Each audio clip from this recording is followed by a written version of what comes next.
Admiral Kate Harmon was reviewing fleet deployment schedules when her office communication panel chimed. The soft blue glow indicated an incoming transmission from outside Earth's solar system. Kate brushed a strand of gray-streaked hair from her face and accepted the call. "Admiral Harmon," she answered, her voice steady and professional. The screen flickered, revealing the elongated face of a Maldorian diplomat. Its purple skin glistened under the artificial lights of what appeared to be a council vessel. "Admiral, I am Envoy Trell of the Galactic Council. The High Chancellor requests Earth's presence at an emergency session. The matter is urgent." Kate kept her expression neutral despite her surprise. In the 30 years since humanity had joined the galactic community, the Council had never called an emergency session involving Earth. "What is the nature of this emergency, Envoy Trell?" The Maldorian's breathing slits fluttered, a sign of discomfort that Kate had learned to recognize during her years of diplomatic service. "That information can only be shared in session, Admiral. A secure transmission with coordinates will follow. The Council expects Earth's representatives within 3 standard cycles." The screen went dark before Kate could respond.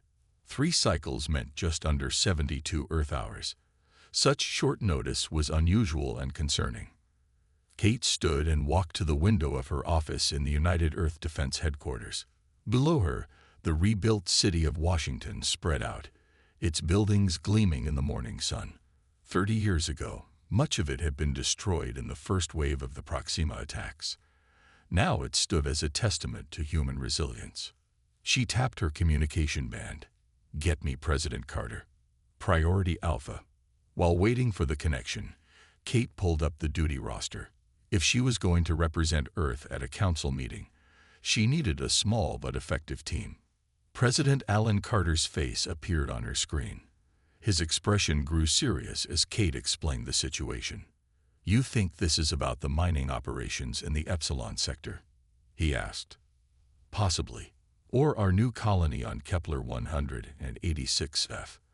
The Council wasn't happy about either." Kate paused. "Whatever it is, the short notice suggests they're trying to catch us off guard." The President nodded. "Who are you taking with you?" "I want Dr. Eric Powell for his scientific expertise and understanding of alien psychology, and Colonel Samantha Reeves for security and strategic assessment." "Good choices. Keep your team small. We don't want to appear defensive." The President leaned closer to the screen. "Kate, we both know the Council has been looking for reasons to limit our expansion. Be careful." After the call ended, Kate sent messages to Powell and Reeves. Within an hour, both had arrived at her office. Dr. Eric Powell was a tall, thin man with kind eyes and a thoughtful demeanor. At 42, he was the leading human expert on alien biology and culture. Colonel Samantha Reeves was Powell's opposite, compact, muscular, with short brown hair and alert eyes that missed nothing. "The Council's calling an emergency session," Kate explained. "We leave in 6 hours." "That's not much time for preparation," Powell noted, stroking his beard. Reeves crossed her arms. "It's deliberate. They don't want us prepared." "Which is exactly why we will be," Kate said firmly. "Eric, I need everything we have on recent Council decisions regarding emerging species. Sam, I want a full security assessment of the Council station and potential extraction routes if things go badly." As her team left to prepare, Kate turned back to the window. The last time humanity had been summoned so abruptly, 3 colony worlds had been restricted from further development. The Council claimed to welcome humanity to the galactic community, but their actions often suggested otherwise. Kate's reflection stared back at her from the glass, determination evident in her stance. Whatever the Council had planned, Earth would not be caught unprepared. Not again. She reached for her secure tablet and began reviewing classified reports on Earth's recent activities in disputed territories. She needed to know exactly what the Council might have discovered. The Earth delegation's ship docked at the massive Galactic Council station. Kate had visited the station 6 times before, but its size still impressed her. The structure was larger than Earth's moon, a spinning wheel of metal and light housing representatives from over 200 species. Look at the security, Samantha whispered as they stepped through the airlock. Triple the normal presence. Kate nodded slightly. Armed guards from various species lined the walls of the docking bay. Most carried standard council weapons, but some held what appeared to be new, more powerful models. They're expecting trouble, Eric noted quietly, adjusting the datapad in his hands. A tall, insect-like being approached them. Its hard exoskeleton clicked softly as it walked. I am Guide Zexil. I will escort you to the Grand Chamber. The translator at its neck converted the clicks and whistles into flat, mechanical English. Kate noticed they were being led down a different path than usual. This route took them through the main gathering areas, where representatives from across the galaxy observed their passage. Many conversations stopped as the humans walked by. Some beings moved away, while others leaned closer to get a better look. They're putting us on display, Samantha said under her breath. Or showing everyone we've been summoned like disobedient children, Kate replied. The grand chamber doors opened, revealing a scene that made Kate pause momentarily. Every seat in the circular room was filled. In her previous visits, attendance had never exceeded 60%. Today, representatives from what must be every council member species were present. Guide Zexil directed them to a small platform in the center of the room. 3 chairs waited for them, facing the raised dais where the High Chancellor would speak. This is theatrical, Eric whispered. They're making a statement. Before Kate could respond, a deep tone sounded through the chamber. The assembled beings fell silent as lights dimmed everywhere except the central area, where the Earth delegation stood, and the High Chancellor's platform. High Chancellor Zivkora of the Moldorian race glided onto the dais. The ancient being's purple skin had faded to a pale lavender with age, and the elaborate robe of office flowed around its slender form. Representatives of Earth, Zivkora's voice carried clearly through the chamber. The Council has called this emergency session to address grave concerns regarding humanity's actions. A large holographic display appeared above the chamber floor. It showed Earth ships in various star systems, human colonies expanding on planets, and mining operations extracting resources. In the past 10 Earth years, humanity has violated 17 different Council treaties and agreements. The display shifted to show specific treaty text alongside images of human activities. You have expanded military presence into the Epsilon sector despite clear restrictions. The hologram showed Earth defense platforms being constructed near a nebula. You have established colonies on worlds designated as protected environments. Images of the new human settlement on Kepler 186f appeared. You have developed weapons systems beyond the permitted technological threshold for your species' development stage. The display showed a test of Earth's new quantum disruption cannons. Kate kept her face calm, but her mind raced. Some of these images should have been impossible for the Council to obtain. Earth's military had used the best stealth technology available. The fact that the Council had this evidence meant they had spies or technology that humanity hadn't detected. Zivkora's voice grew harder. The Council has been patient with humanity. We have understood your species need to recover from the Proxima attacks. We have granted exceptions and extensions, but your continued violations threaten the stability and peace that the Council has maintained for 12,000 years. The holographic display now showed a formal document with the Council's seal. This formal censure requires immediate human compliance with all treaty limitations. You will cease military expansion in all disputed territories. You will halt development of restricted technologies. You will submit to Council oversight committees on all colony worlds. The chamber remained silent as Zivkora fixed Kate with a cold stare. The Earth delegation will respond to these charges. Kate stood slowly, feeling the weight of hundreds of alien eyes upon her. The true purpose of this public display was now clear. The Council wasn't seeking dialogue. They were making an example of humanity. Kate stood before the assembled Council, her back straight and face composed despite the tension filling the chamber. High Chancellor, the United Earth Government acknowledges your concerns, she said, her voice steady. However, we'd require time to review these specific allegations and consult with Earth leadership before making a formal response. Murmurs rippled through the chamber. Kate knew this was a standard diplomatic answer, but she needed time. The evidence presented had caught her off guard. High Chancellor Zivkor's breathing slits fluttered in what Kate recognized as irritation. Very well. You will be given 12 hours to prepare your response. This session is adjourned until then. As the chamber lights returned to normal, a small delegation of Council security approached the Earth team. You will be escorted to private chambers to conduct your review, one of them said. Kate exchanged glances with Samantha, who gave an almost imperceptible nod. This was not standard procedure. They were led down a series of corridors to an area of the station Kate had never visited before. The security detail stopped at a large door marked with symbols she didn't recognize. The inner circle requests your presence. Admiral Harmon. Alone. Kate kept her expression neutral despite her surprise. The inner circle was the true governing body of the Council, comprised of representatives from the oldest and most powerful species.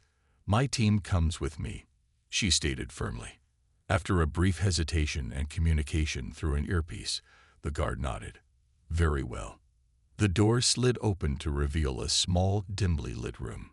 5 beings sat at a curved table. Kate recognized only 3 species, a Maldorian, a gaseous Xanti contained in a special environment suit, and a Dreth with its distinctive red scales. The other 2 were unknown to her. One appeared to be made of shifting crystalline energy, while the other was hidden beneath layers of dark robes. Admiral Harmon. The crystalline being spoke, its voice resonating in a way that seemed to bypass the ears and speak directly to the mind. I am Elder Tholux. We are the Inner Circle. Kate nodded respectfully. This is unusual protocol. These are unusual times, the robed figure said. What is about to be shared does not leave this room. The Maldorian, who Kate now recognized as Council Elder Valdoran, activated a holographic display in the center of the table. What you saw in the chamber was for public record. This is the true reason for your summons. The hologram showed Earth military movements that even Kate wasn't fully aware of. Secret bases, hidden fleet deployments, and weapons tests that should have been known only to the highest levels of Earth command. Your species adapted to spacefaring technology faster than any in recorded history, Elder Tholux said. From first contact to independent faster than light travel in less than a century. Most species take 5 times that long. The Xanti's translation unit hummed. After the Proxima attack, your military development accelerated beyond all projections. Your revenge against the Proxima was thorough. Kate remembered the Proxima War. Earth had lost millions before discovering the weakness in Proxima shields. After that, the war ended quickly and decisively. Many council members now fear humans, the robed figure stated bluntly. Your adaptability, your aggression when threatened, your rapid technological advancement, these traits make you dangerous. Valdoran leaned forward. The public censure is a formality. This is the real message. Earth must accept oversight committees, technology restrictions, and military disarmament, or face containment measures. Containment measures? Eric asked, his scientific curiosity overcoming protocol. The crystalline Elder Tholux shifted, sending prismatic light across the walls. In the Council's history, 17 species have been deemed too dangerous for unrestricted galactic participation. Their territories were quarantined, their technologies limited, their expansion halted. By force? Samantha asked, her hand unconsciously moving closer to her sidearm. When necessary, the Xanti confirmed. Valdoran's voice softened. This is not a threat, Admiral. It is a warning, perhaps the final one the Council will issue. Many members already advocate for immediate containment rather than dialogue. Kate met the Elder's gaze. And how long do we have to consider this? Warning. The Council has voted. Earth has 30 days to comply. The robed figure's voice was final. After that, decisions will be made that cannot be unmade. The Earth ship broke away from the Council station and entered hyperspace. Inside the secure meeting room, Kate, Eric, and Samantha sat around a table reviewing the data package the Council had provided. "They're watching us much more closely than we realized," Samantha said, scrolling through images of Earth military installations the Council should have no way of knowing about. Eric nodded, his fingers moving rapidly over his datapad. "I'm more concerned about how they got this information. Our stealth technology should have prevented most of these observations." Kate stared at the formal censure document. The public show was just that, a show. The real message was delivered in private. "They're afraid of us." "With good reason," Samantha said, pulling up footage of Earth's quantum disruption cannon test. "This weapon could disable most Council ships. They know if they push us too far, we'll fight back." Eric suddenly stopped typing, his eyes widening. "Wait a minute. I found something embedded in these files." He transferred his screen to the main display. Lines of code scrolled past, then resolved into a hidden data packet. "It looks like someone included extra information in this data transfer," Eric said. "But it's encrypted with—" He paused, looking surprised. "This is an Earth military encryption." Kate leaned forward. "Can you break it?" "I don't need to." Eric entered a series of commands. "I recognize this signature. It's from Admiral Lang's office." The screen changed, revealing a message. "Kate, Council has already mobilized containment fleets. Deadline is meaningless. They've installed monitoring devices on all our colony worlds. Search your ship for trackers. Lang." Silence fell over the room. Admiral Peter Lang was head of Earth intelligence. If he had managed to plant this message in official Council files, the situation was more serious than they had thought. "Samantha, sweep the ship for monitoring devices," Kate ordered. "Eric, see what else you can find in these files." As Samantha left to begin the sweep, Eric continued his analysis. "There's more here. Star charts showing Council fleet positions." He brought up a galactic map. Red dots appeared throughout human-controlled space. "Those are Council warships," Kate said grimly. "They're already in position around our territory." Eric nodded. "And according to these timestamps, they've been moving into position for months." Kate's jaw tightened. "The 30-day deadline is a lie. They're already prepared to attack." "Wait." Eric pointed to several formations near Earth colonies. "Look at their positioning. There are gaps in their coverage, especially near the Tau Ceti and Epsilon Eridani systems." Samantha returned, holding several small devices. "Found these attached to our hull and embedded in the navigation system. Council trackers, as Lang warned." Kate took one of the small discs. "So they gave us their ultimatum while simultaneously spying on our response." Eric continued analyzing the fleet positions. "There's something odd about their deployment pattern. It's almost like they don't know about our outposts in these regions." He highlighted several areas on the map. "Those are our stealth colonies," Kate said quietly. "The ones not even in official Earth records." Samantha studied the map closely. "Their strategy relies on knowing where all our assets are. If they don't know about these colonies, then we have hidden resources they haven't accounted for," Kate finished. Eric looked up from his datapad. "There's something else. The quantum signatures of these Council ships suggest they're using outdated shielding technology. They wouldn't stand a chance against our new phase cannons." Kate turned to the viewport, watching the swirling colors of hyperspace. "They think they're giving us an ultimatum, but they don't have all the information. Their intelligence is good, but not perfect." "So what do we do?" Samantha asked. Kate's expression hardened. "We prepare Earth for the truth. This isn't a diplomatic crisis. It's the prelude to an attack. The Council has already decided humanity is too dangerous to be allowed free development. They fear what they can't control," Eric said softly. "Then let's give them something to really fear," Kate replied, turning back to her team. "Set course for Earth. Maximum speed. We need to present our findings to President Carter immediately. The United Earth government convened in the underground chambers of New Geneva, 200 meters beneath the rebuilt city. These rooms were shielded from all known forms of surveillance. The circular main chamber was filled with representatives from Earth's nations and colony worlds. President Alan Carter sat at the head of the large round table. His weathered face showed little emotion as Kate finished presenting her findings. "Let me be clear," the president said after a moment of heavy silence. "The Galactic Council has already decided to contain humanity, regardless of our response to their ultimatum." Kate nodded. "Yes, sir. Admiral Lang's intelligence confirms it." The fleet deployments began months ago.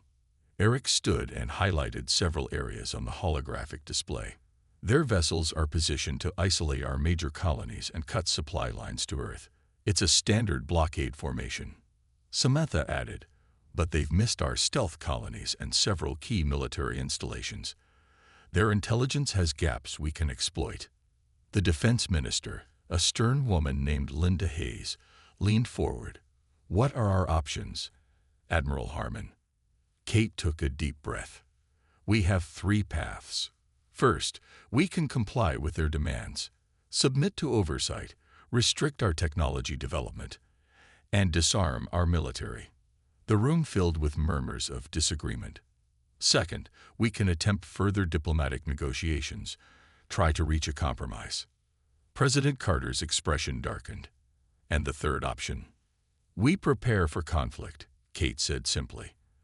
"The Council has already positioned their forces. They expect either our surrender or an ineffective resistance they can easily crush." The room fell silent again. "What are our chances in a direct confrontation?" asked the colonial representative, a tall man from Mars. Samantha pulled up another display showing comparative military capabilities. "On paper, we're outmatched. The Council commands the resources of over 200 species and thousands of worlds. But they don't know our true capabilities," Kate finished. "The Council has only seen what we've allowed them to see."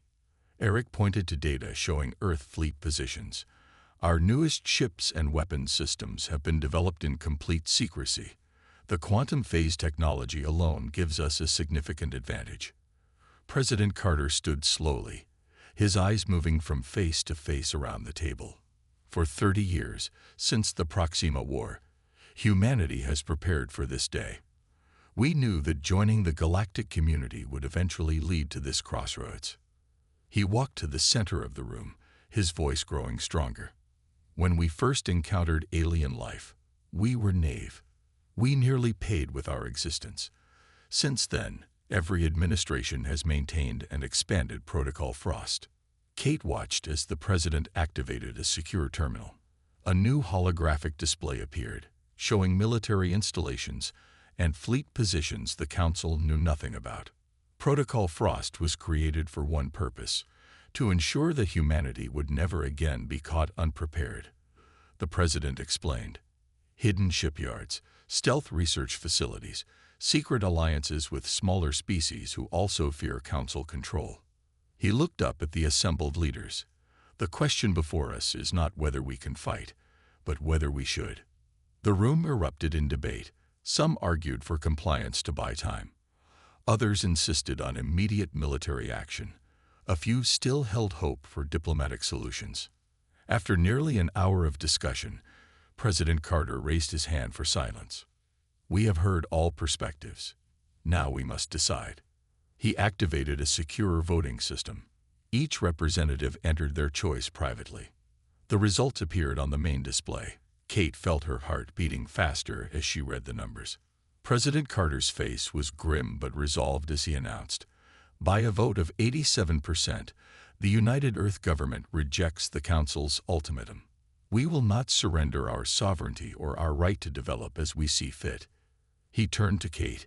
"Admiral Harmon, initiate Protocol Frost." "Full activation." Kate nodded solemnly. "Yes, sir." The president's eyes hardened. "The Council expects a diplomatic response. They will receive one, but our real answer will be made clear through our actions, Not our words. Deep within the asteroid belt between Mars and Jupiter, hidden shipyards hummed with activity. What appeared to be ordinary mining operations from the outside were actually massive construction facilities. Inside these hollowed-out asteroids, ships unlike any the Council had ever seen were being prepared for deployment.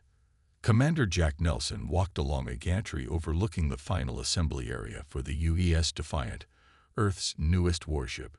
Its sleek black hull absorbed light rather than reflecting it, making it difficult to focus on directly. "How soon can she be ready?" Jack asked the chief engineer beside him. 24 hours, the woman replied, checking her tablet. "We're installing the last of the phase cannons now." Jack nodded. Similar conversations were happening throughout human space as Protocol Frost moved from theory to reality. For 20 years, Earth had been building a secret fleet, developing technologies the Council thought were centuries beyond human capability. In the orbiting shipyards above Europa, Dr. William Donovan supervised the loading of quantum disruption field generators onto transport ships. These devices, when activated, would create bubbles of altered spacetime around Earth's major cities and colonies, making them nearly impossible to target with conventional weapons.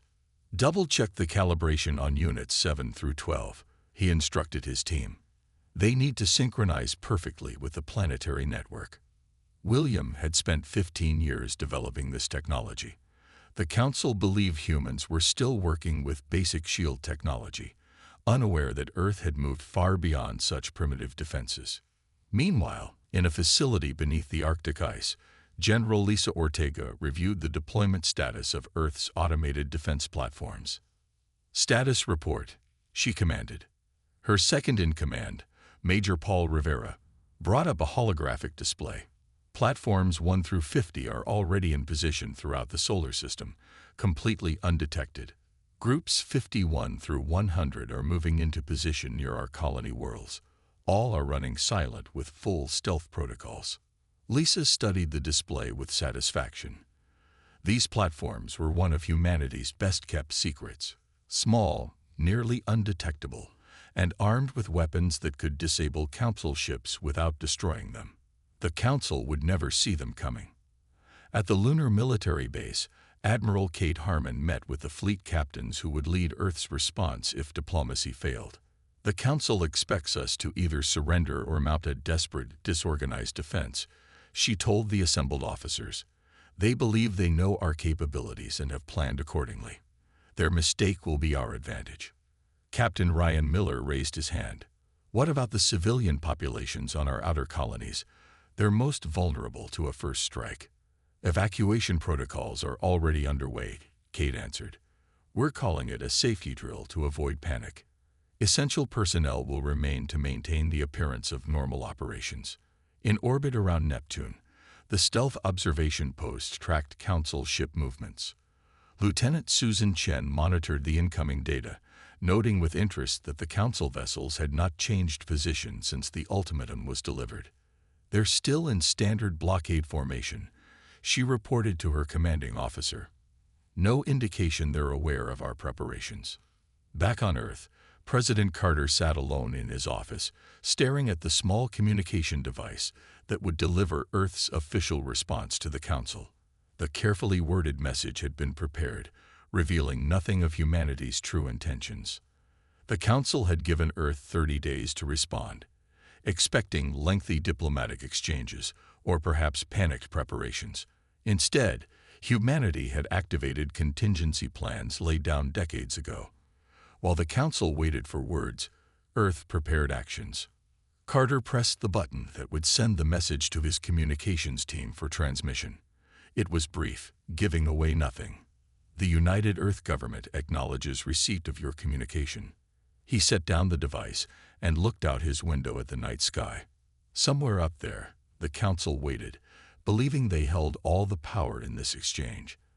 They had no idea what humanity had become in the shadow of the Proxima War, a species that would never again be caught unprepared, that would never again risk extinction at the hands of a technologically superior force. The President's secure phone chimed. It was Kate. "Protocol Frost is now at full activation," Mr. President, she reported. All units are in position, or will be within 18 hours. Good, Carter said simply. And our special packages? Being deployed to predetermined coordinates throughout Council space, Kate replied. They'll be in place before the deadline expires. The 29th day arrived. In the Council's Grand Chamber, representatives from across the galaxy gathered to discuss the human situation. Many expected no response from Earth until the final day of the deadline. Others believed humans would beg for more time or attempt to negotiate better terms. High Chancellor Ziv Kora called the session to order. Has there been any reply from Earth? A communication officer stepped forward. Yes, High Chancellor. We received this message yesterday. The short text appeared on the main display. The United Earth Government acknowledges receipt of your communication.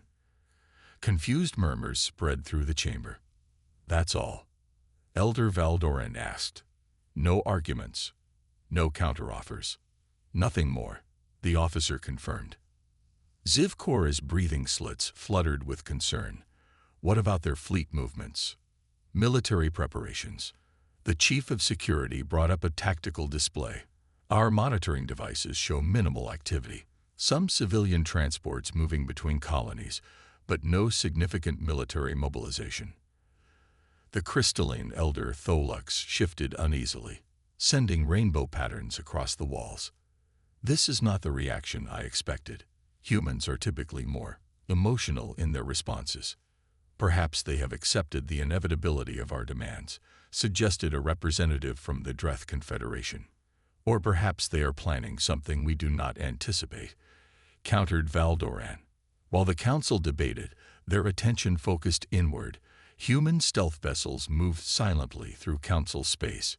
Each carried a specialized payload, the culmination of decades of secret research and planning. Captain Laura Wells commanded one such ship, the UES Shadow. Her vessel slipped between the detection grids protecting the Maldorian homeworld. Status of Package Alpha, she asked her tactical officer. Ready for deployment, Captain. Target coordinates locked. Laura nodded. Deploy when ready. A small, undetectable probe launched from the Shadow, maneuvering to its designated position near the Maldorian planetary defense grid. Similar deployments occurred simultaneously across Council space, each precisely timed and positioned. Laura checked her mission clock. All objectives complete. Take us home, Lieutenant. Maintain stealth protocols. As human ships completed their secret missions, Admiral Kate Harmon stood on the bridge of the UES Indomitable, Earth's newest flagship, hidden in the shadow of a gas giant in the Ta-CD system. The massive vessel and its battle group remained undetected by Council monitoring. All Special Operations teams report mission complete, Admiral. Her communications officer reported. The packages are in place. Kate nodded.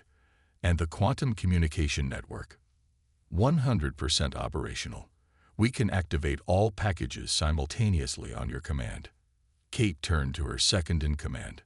Status of civilian evacuations. Complete for priority zones. Non-essential personnel have been moved to secure locations. Council monitoring still shows normal activity patterns thanks to our decoy programs. Kate allowed herself a small smile. For years, Earth had been developing technology to fool Council surveillance. Empty buildings appear occupied. Automated systems maintain the illusion of normal operations. Meanwhile, those most vulnerable to attack had been quietly moved to safety. On Earth, President Carter addressed the emergency session of the United Earth Government.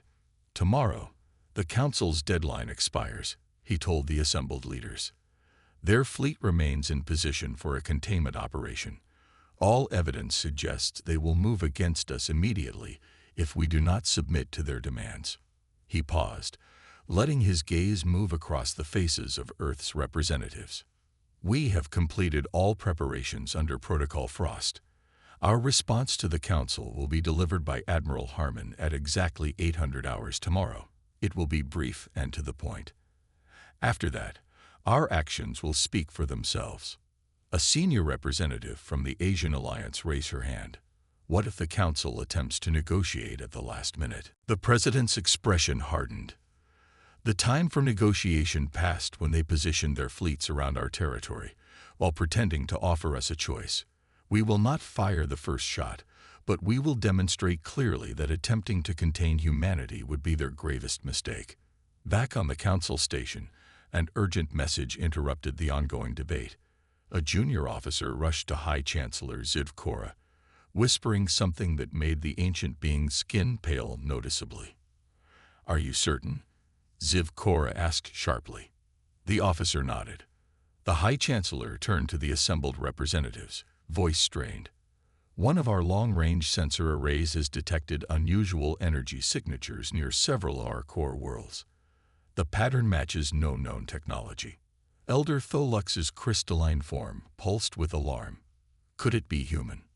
"Unknown," Ziv Kora replied. "But the timing cannot be coincidental." The 30-day deadline expired. On the Council station, the atmosphere was tense as the inner circle and senior representatives gathered in the command center. "Still no further communication from Earth," reported the communications officer. High Chancellor Ziv Kora nodded grimly. "Then we proceed as planned. Signal the containment fleet to begin operations." Across Council space, warships powered up their engines and weapons systems. The carefully positioned vessels began moving toward human colonies and outposts, ready to enforce the Council's will. In the Ta City system, Admiral Kate Harmon stood on the bridge of the UES Indomitable. The massive view screen showed the approaching Council vessels. "They've taken the bait," she said quietly. "Open a channel to the Council. Maximum broadcast." Her communications officer worked quickly. "Channel open.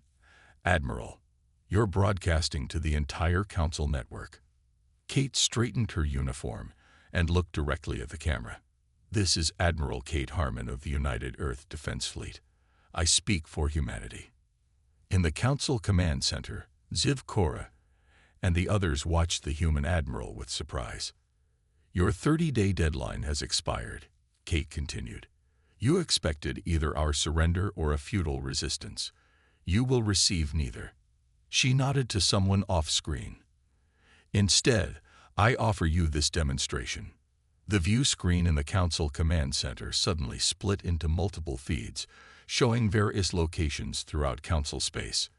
On each screen, small devices activated, sending out pulses of energy that seemed to distort the space around them.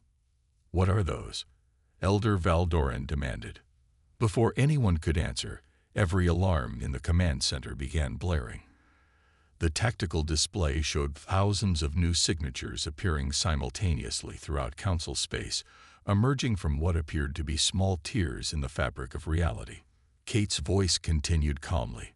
"What you are witnessing is the arrival of Earth's true fleet.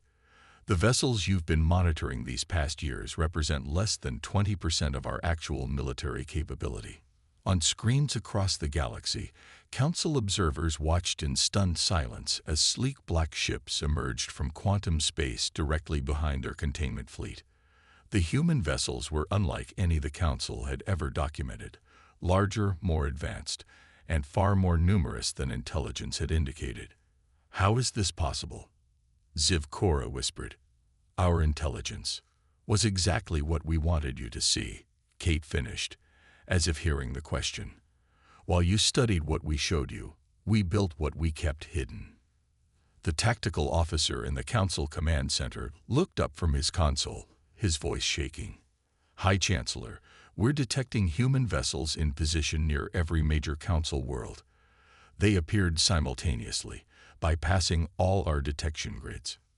Kate's expression remained cold and professional. "The devices you've detected are quantum fold generators, technology you believed was centuries beyond human capability. They allow our ships to travel through subspace, completely undetectable to your sensors." She paused, letting the implications sink in. "Your containment fleet is now surrounded. Your homeworlds are within range of our weapons. Every defense grid in Council space has been compromised by technology we deployed weeks ago." Elder Tholux's crystalline form pulsed rapidly with alarm. "This is impossible. A species at your development stage. Your understanding of our development stage was based on what we allowed you to see, Kate interrupted. Humanity has never shown its true capabilities, not since the day we joined your council. On the Indomitable's bridge, Kate nodded to her tactical officer, who pressed a series of commands. Throughout council space, the deployed packages activated, temporarily disabling weapon systems on council vessels without harming their crews. We could have launched a preemptive strike, Kate continued. Instead, we're offering you this one chance. Withdraw your containment fleet. Rescind your demands. Acknowledge Earth's sovereign right to develop without interference. She leaned forward slightly. This is not negotiable. You have 1 hour to comply. In the Council Command Center, stunned silence gave way to frantic activity as reports flooded in from across the galaxy. Every Council world was now within range of human weapons. Their vaunted defense systems had been neutralized without firing a shot. High Chancellor Zivkora turned to the inner circle, voice barely audible. How did we miscalculate so severely? Elder Valdoran's reply was simple. We believed they were like other emerging species. We were wrong. On the main view screen, Kate's final words hung in the air. The Galactic Council has issued its final warning to humanity. Now you have heard our response.